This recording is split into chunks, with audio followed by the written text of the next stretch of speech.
presse, chers sympathisants et membres de Gëm Sa Bopp, Mesdames et Messieurs, le Sénégal face à l'imposture du pouvoir. Quand la rupture se transforme en illusion, le peuple sénégalais a cru en la promesse de la rupture, à cette volonté affichée de mettre fin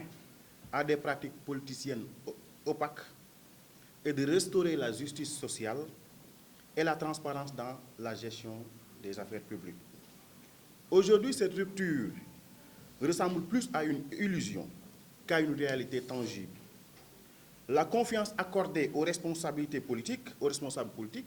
a été trahie par des décisions contradictoires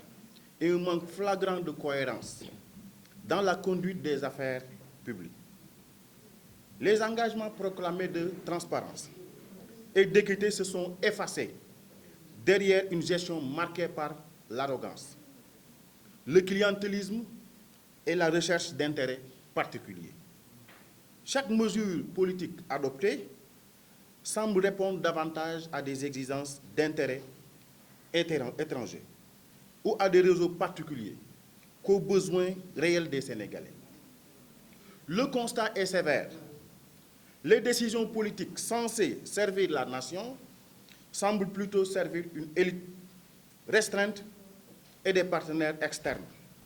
laissant le peuple sénégalais spectateur de son propre destin. Il est donc urgent d'analyser, point par point, les conséquences de cette gouvernance et de proposer des mesures concrètes pour protéger notre peuple, notre économie et nos ressources stratégiques. La moralité en faillite, de la vertu proclamée à la manipulation. Depuis l'accession au pouvoir de Diomaye et Sonko, nous avons assisté à une transformation inquiétante de la moralité publique. Ce qui devait être une référence éthique est devenu un outil de marketing, un slogan évident, ce slogan de sa vie substantielle, de sa substance réelle. Les décisions politiques ne semblent plus guidées par la justice sociale, mais par l'intérêt partisan, au lieu de l'intérêt général. Des logiques de loyauté politique et de maintien au pouvoir. S'agissant de l'affaire des 8 milliards destinés aux populations de Bakel, censés améliorer substantiellement leurs conditions de vie, nous avons fait quelque chose au niveau de Gëm Sa Bopp. Nous allons y revenir. Mais l'importance de ces sommes n'a pas été tracée. Sa destination. Donc nous avons demandé des informations sur l'usage de cette somme, comment elle a été dépensée. Gëm Sa Bopp a saisi officiellement le pôle judiciaire et financier et compte rencontrer les députés de l'opposition afin de mettre en place une enquête parlementaire sérieuse. Cette initiative vise d'abord à établir une vérité et à tenir les Sénégalais informés, tenir les responsabilités de cette opacité face à leurs responsabilités, mais parallèlement, les nominations à ces postes clés dans l'administration ont souvent privilégié des fidélités politiques à la compétence technique. Cette pratique compromet l'efficacité des institutions et affaiblit la capacité de l'État à répondre aux besoins essentiels des citoyens. La moralité dans ce contexte n'est plus un guide, mais un écran de fumée, derrière lequel s'opèrent des décisions contraires à l'intérêt général. Nous allons revenir maintenant sur ce sujet, histoire de dette cachée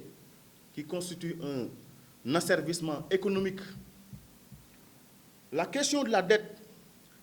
dépasse largement la simple dimension financière. Pour devenir un instrument de contrôle et de dépendance économique. En 2 ans, la dette publique sénégalaise a dépassé plus de 10 000 milliards. Une somme considérable qui pourtant ne se traduit pas par un développement tangible pour les populations. Les institutions financières internationales comme le FMI, la BCEAO, continuent d'exiger des engagements, des ajustements structurels stricts, limitant ainsi la marge de manœuvre économique de notre pays. Ce mécanisme de la dette devient un instrument d'asservissement déguisé. Les prêts ne sont pas toujours destinés à financer des projets productifs, mais à créer une dépendance durable. Chaque franc CFA emprunté sans transparence devient un levier de contrôle externe, réduisant l'autonomie de l'État. Tant que la dette demeure opaque, sa gestion inefficace, le Sénégal restera prisonnier de ces mécanismes échappant à son contrôle. L'économie productive est en péril. Nous l'avons constaté. L'économie sénégalaise est aujourd'hui confrontée à un double danger. L'exclusion des entreprises locales, des grands marchés et la fuite des compétences. Dans les secteurs du BTP et de l'industrie locale, plus de 40% des marchés publics échappent aux entreprises sénégalaises, au profit exclusivement d'entreprises multinationales. Le chômage des jeunes a atteint plus de 22% à l'échelle nationale et dépasse plus de 35% dans certaines régions ou zones rurales, privant la jeunesse d'opportunités durables.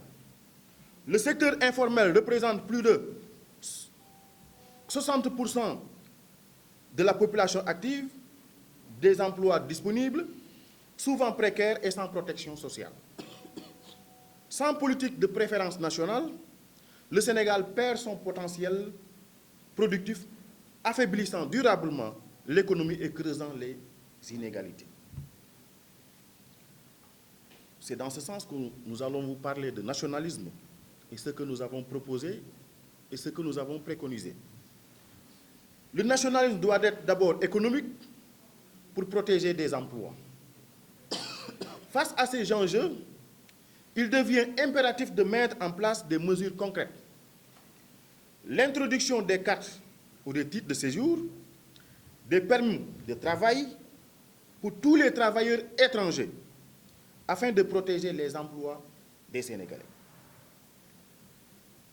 Nous préconisons la création d'un fonds national de garantie couvrant 50% des coûts de démarrage pour les PME locales. Prioriser les entreprises sénégalaises qualifiées dans l'attribution des marchés publics. Cette approche garantit la souveraineté économique et sociale et replace le Sénégalais au cœur de la politique nationale. Nous allons également parler de la Casamance avec cette histoire de 10 000 hectares offerts à Boniface Ferrar, Italie. Le projet Boniface, avec les Italiens pour le développement de 10 000 hectares à Sédhiou, illustre des enjeux considérables. Les jeunes agriculteurs et coopératives locales sont marginalisés dans cette histoire. La production locale, la production agricole pourrait servir d'intérêt étranger plutôt que des besoins nationaux. La souveraineté alimentaire est ainsi compromise. Il est impératif de défendre la Casamance et de garantir son développement agricole que de servir les intérêts des multinationales. Pour ce qui est de l'énergie et la fracture sociale, les inégalités, depuis avril 2024, le secteur de l'énergie révèle des dysfonctionnements. Hausse de 15 à 18% de l'électricité, sans amélioration du service. 65% des ménages subissent des coupures régulières, perturbant ainsi études et activités économiques. Les promesses de lumière pour tous se transforment en coupures et factures injustifiées, accentuant ainsi la précarité et les inégalités. L'urgence d'une politique nationale forte,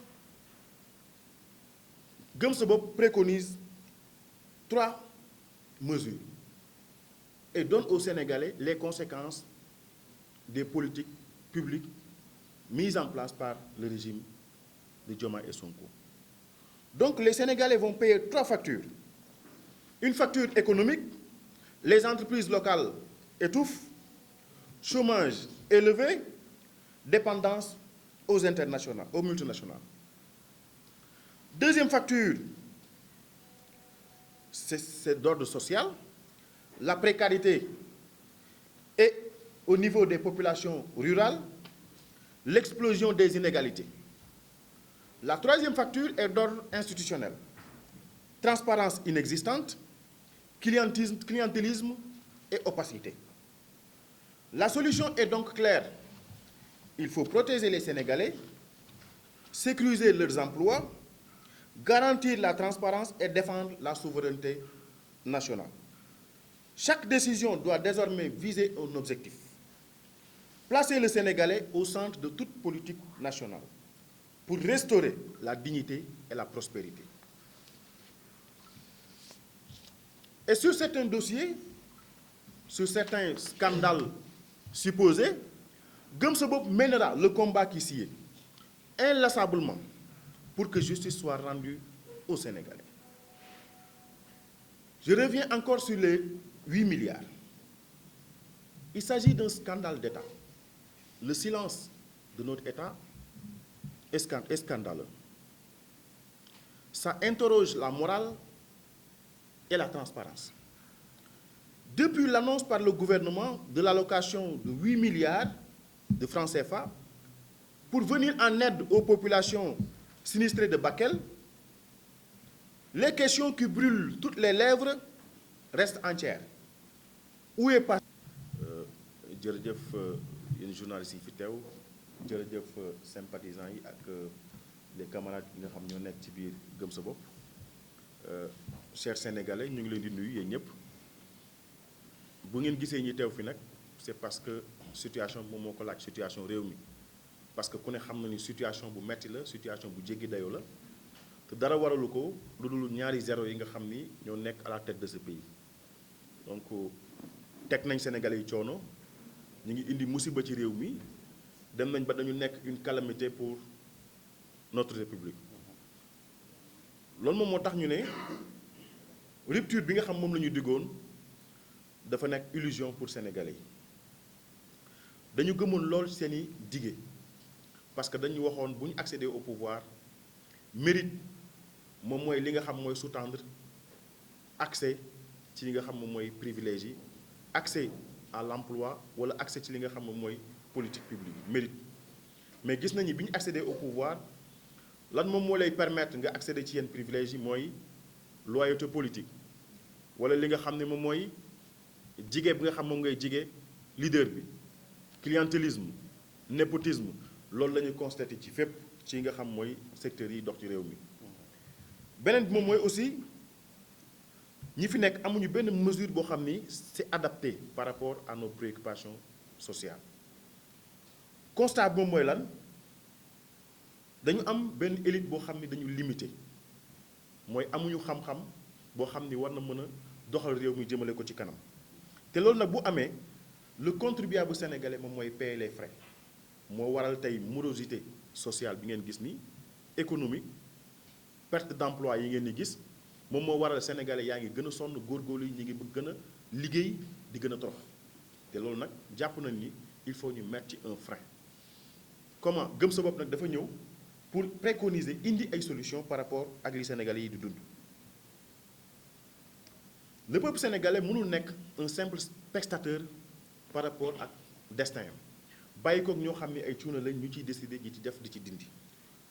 donc bu ñu ñëwee ci loolu dañu wax ni dañu servir benn débat boo xam ne c'est inopportun muy débat wu ay dettes cachées muy débat boo xam ni dafay asservir le pays maanaam jëriñul dara réew mi tey bu nekkoon ci américains yi lan la ñuy wax premier ministre balaa muy génnee kàddu boo xam ni dafay porter la voix de tout un peuple day xool ba xam if it is in our vital national interest to say it. Est-ce que c'est notre intérêt vital national de dire que Sénégal day am ñoo xam dañuy falsifier ay chiffres administration faussaire la Sénégal ñi fi nekkoon di ko jiite dañuy def ay dettes cachées Sénégal kat ñi fi nekk ay nit la ñuy corrompu Sénégal kat administration boo xam dañuy randal xaalis est-ce que loolu c'est notre intérêt vital national ñu koy wax waaw bi nga ko waxee ba pare lan moo nekk conséquences yi ba léegi mënaguloo justifier ni am na dette cachée waaye ba léegi yaa ngi daw ci ginnaaw FMI pour mu defal la programme te ku ne xam na ni de Diouf à Abdoulaye Wade en passant par Macky ou bien ba ñëw ba ci Macky Sall dette parapublique yi mos ñu koy boole ci dette centrale yi kon dette la dañ koy fay ñoom bañ ko waxee ba pare nag conséquences yi lan la léegi jóge nga ci moins de 100% de ton PIB léegi egg nga ci 132% de ton PIB parce que jël nga dette parapublique yi répercuté ko dugal ko ci dette centrale bi loolu lan lay indi comme conséquence mooy bailleurs yi dañuy gis ni kat Sénégal fii kat investir bi c'est un pays à haut risque et de potentiel minimal lan lay indiwaat comme conséquence mooy lan boo demee di àbb dootoo am ay taux concessionnels lan lay indiwaat comme conséquence mooy lan boo demee di leb fi nga xam daan na la lebal ci 10 ans 15 ans léegi ci 3 ans 4 ans lan lay lebalee fi la doon lebalee 5% da ngay ñëw ñu dóor la 10% 12%. Macky Sall en 2012 en 2020 en plein Covid dem na leb ci moins de 6%, 4 fois plus que li ñoom Diomaye di leb ak Sonko ñoom ñi ngi leb le quart mais ci seeni taux day nekk ci diggante 7 ba 10%. loolu lan moo koy expliquer ñoom Macky Sall fu ñu doon am ay 10 ans ñii mu ñu fa am 7 ans lan mooy expliquer loolu parce que cuune la ay déclaration improvisée yoo xam ne boo ko defee ba pare doo xalaat conséquences yi attaque on tire sur tout ce qui bouge donc le premier ministre dañu jàpp ni ba mu waree démissionner dafa yàgg bu fekkente ni nag nit ñi dañu bëgg a def une comparaison def ko sur une balance muy l'honneur du premier ministre ñu sauvegarder ko ñu bàyyi fële préoccupation sénégalais yi ak l'intérêt vital national des sénégalais fexe ba développer ce pays fexe ba réew mi fatt bi mu fatt nii nga xam ne sur tous les plans lépp bloqué ñu fattal ñi ko mooy démettre le premier ministre Ousmane Sonko. donc dette cachée boo koy wax FMI ak institution de Bretton Woods yi dofuñu dañ lay bàyyi ngay élaborer di épiloguer boo waxee ba pare nag yow yaa jël buum takk ci sénégalais yi seen loxo ak seen i tànk livrer leen FMI condition bu leen neex lan lay teg loolu moo waral tey FMI condition dictat bi mu imposé Sénégal mooy lan mooy dindi leen subvention yi ngeen teg ci coût énergie bi électricité carburant ndox les denrées de première nécessité mais day gën a cher comme conséquence pourtant ba ko président Bougane di wax yàgg na il y a une année de cela c'est-à-dire ñii dañuy prôner benn souveraineté de façade mais dans la pratique li ñuy def mooy la servitude ci loolu lañ nekk dañuy utiliser Sénégalais takk leen jéng leen jébbal leen li nga xam mooy institution de Bretton Woods yi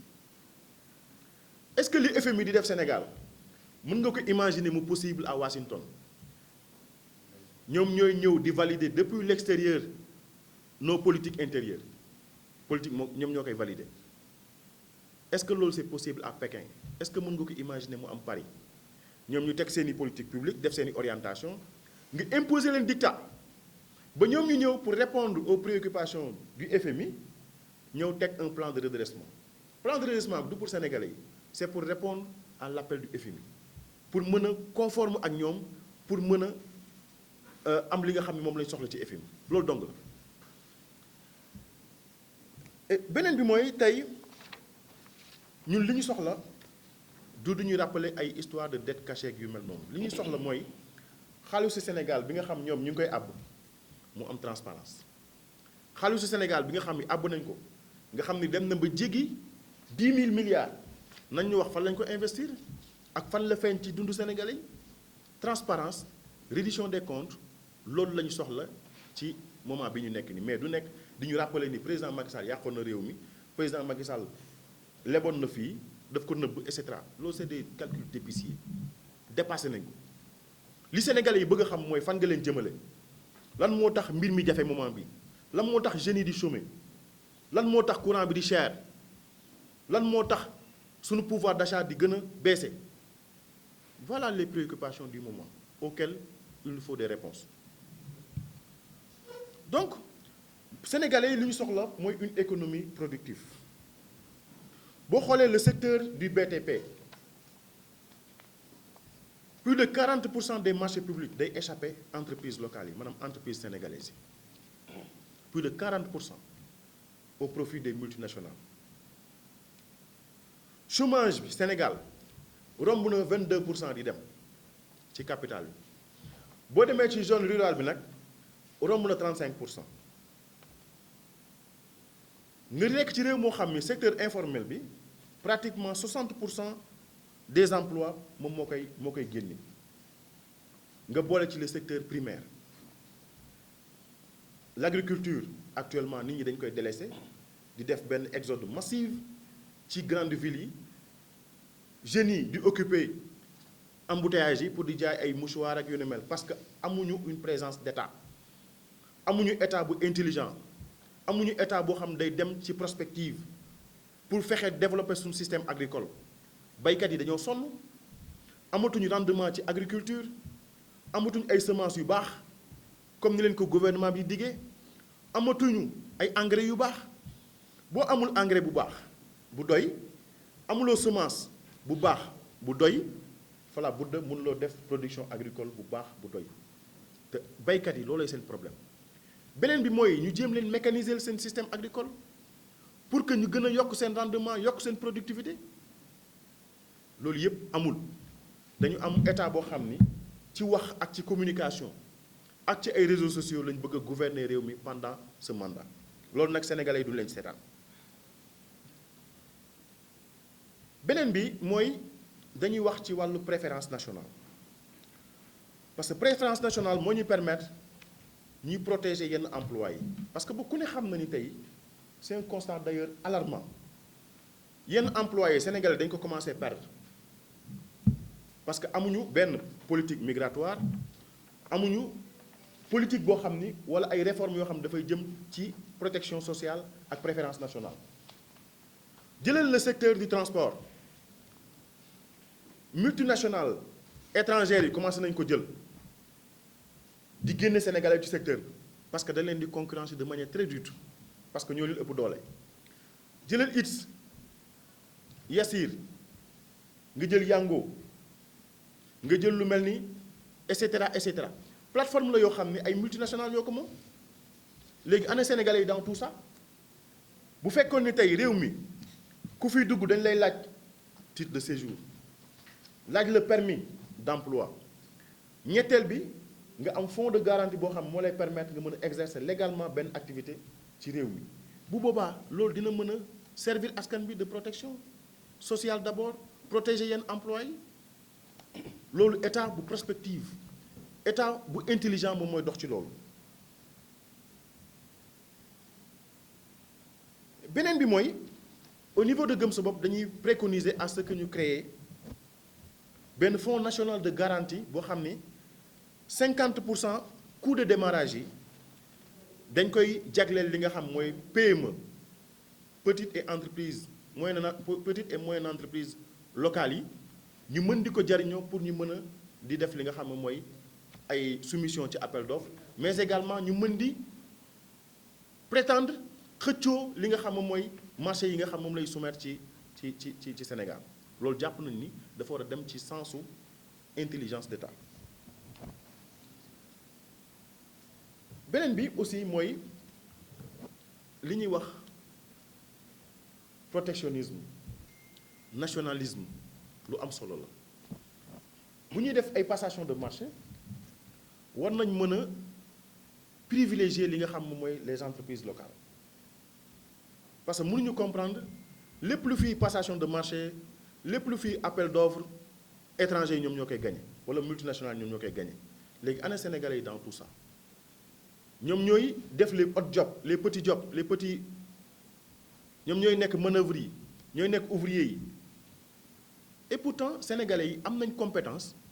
am nañ une ressource humaine d'exception et de qualité boo xam ne mën a répondre ci li nga xam mooy préoccupation marché yi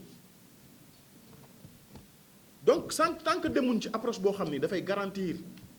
la souveraineté économique et sociale combat bi ñuy def du am sens moo tax gëm sa bopp ci loolu la taxaw ci loolu la ñuy fustiger li nga xam mooy 10 000 hectares yi nga xam moom la ñu joxe fële ci Sédhiou jox ko italiens yi bonifice pour l'exploitation des terres agricoles pourtant am na ay promoteurs sénégalais agricoles yoo xam ni bu leen état tegee loxo mettre à disposition suuf si am nañ ay moyens yu ñu valoriser suuf soosu pourquoi joxuñu ko sénégalais yi suñu question de souveraineté alimentaire foofu la dépendre mais mënuñu jël li nga xam ni moo gën a cher ci ñun à chaque fois étranger yi lañ ko jox et pourtant ñoom ñoo fi nekkoon doon kaas loolu ci Ndingler ak ki nga xam mooy Babacar Ngom Sedima au moins sénégalais la mais ñii dañ jël 10 000 hectares dem jox ko ay italiens à Sédhiou Casamance te loolu jàpp nañu lu ñu war a xeex la c'est une injustice sociale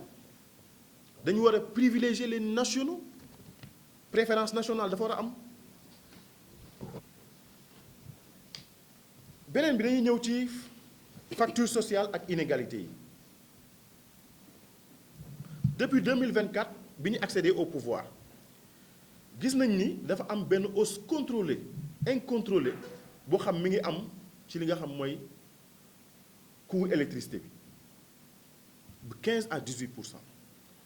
Et pourtant service bi nga xam moom la ñuy jox amul benn amélioration est-ce que jox nañ ñu service de qualité ñu ngi ñuy jox fourniture d'électricité te amul ay coupures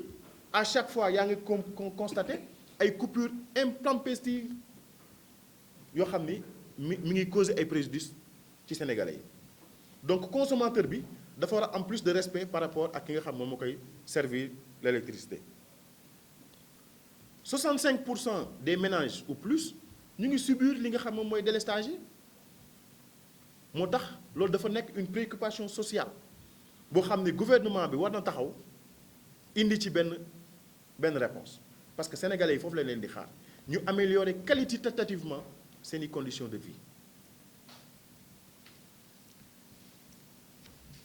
parce que lii tey boo xoolee muy boo yokkee coût électricité ba pare délestage yi di yokku bokk na ci nga xam ni dafay alourdir fardeau wu entreprise sénégalaise yi entreprise locale yi daf leen di étouffer économiquement parce que toujours dafay am ay manque à gagner lii nag bu amee mu nekk benn urgence politique nationale 3 factures wala boog 3 conséquences mooy li nga xam mooy menacer la vie des Sénégalais d'abord une facture économique entreprise locale yoo xam dañuy étouffer chômage bu jéggi dayoo ak dépendance ci multinationales yi deuxième facture mooy lan sociale c'est d'ordre social précarité ambiante mi nga xam